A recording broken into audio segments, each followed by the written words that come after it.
कुरुक्षेत्र का 13वां दिन। सूर्य की किरणें धूल और रक्त से सने मैदान पर पड़ रही थीं। द्रोणाचार्य ने चक्रव्यूह की रचना की थी। पांडव सेना के सामने मौत का एक चक्र घूम रहा था। कोई आगे नहीं बढ़ रहा था। मैंने, अभिमन्यु ने अपनी ढाल उठाई और रथ को उस अभेद्य द्वार की ओर मोड़ दिया। मेरे पीछे कोई नहीं था। रथ की गति तेज हुई। मैंने द्वार पर तैनात सैनिकों को अपने बाणों से पीछे धकेला। चक्रव्यूह का पहला घेरा टूटा। मैं अंदर दाखिल हुआ। वहां चारों ओर सन्नाटा था। सिर्फ मेरे रथ के पहियों की गड़गड़ाहट सुनाई दे रही थी। अचानक एक तीर मेरे रथ के ध्वज को चीरता हुआ निकल गया। सामने कर्ण खड़ा था। उसकी धनुष की प्रत्यंचा से निकली आवाज किसी गर्जना जैसी थी। हमने एक दूसरे पर बाणों की वर्षा की।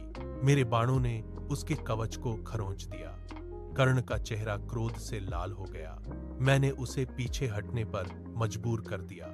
वह हार मानने की स्थिति में था। तभी उसने युद्ध के नियमों को ताक पर रख दिया।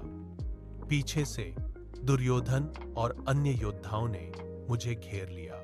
एक साथ कई बाण मेरी पीठ पर लगे। मेरा धनुष, जो मेरा सबसे बड़ा साथी था, 2 टुकड़ों में टूटकर गिर गया। मैंने अपनी तलवार निकाली। तलवार भी टूट गई। मैंने रथ का पहिया उठाया और उसे ढाल की तरह इस्तेमाल करने लगा। मेरे शरीर पर अनगिनत घाव थे। रक्त से मेरी दृष्टि धुंधली हो रही थी। फिर भी मैंने अपने हाथ से एक भारी गदा उठाई और अंतिम प्रहार के लिए आगे बढ़ा। चारों तरफ से घेरा और तंग हो गया। दुशासन और कर्ण के बाण मेरे सीने में धंस गए। मैं घुटनों के बल जमीन पर गिरा। मेरी सांसें उखड़ रही थीं, लेकिन मेरी आंखें अभी भी सामने दुश्मन पर टिकी थीं। मैं गिरा, पर मेरा संकल्प नहीं टूटा।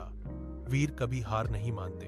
वे मिट्टी में मिलकर इतिहास बन जाते हैं। मैं अभिमन्यु हूं और मेरी गाथा यहीं से अमर हो गई।